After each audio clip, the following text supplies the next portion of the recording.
আজকের শিশু আগামী দিনের ভবিষ্যৎ। সাইমন নামের একটি শিশু, যার দুটি চোখ 90% নষ্ট হয়ে গেছে। এই ছেলেটাকে আপনারা অনেকে দেখেছেন থটস অফ বিল্লাল ভাইয়ের সাথে, সে ভিডিওতেও কথা বলেছিল, আমিও দেখেছি, আপনারাও দেখেছেন। এখন এই ছেলেটার চিকিৎসার জন্য 15 লক্ষ টাকা প্রয়োজন।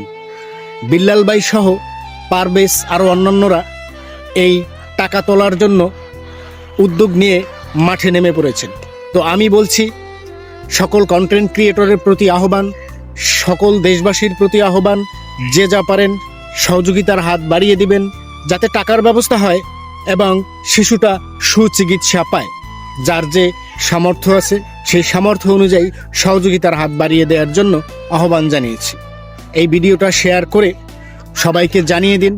শিশুটার জন্য দোয়া করবেন যাতে সে চিকিৎসা পেয়ে আবার পৃথিবীর আলো দেখতে পারে।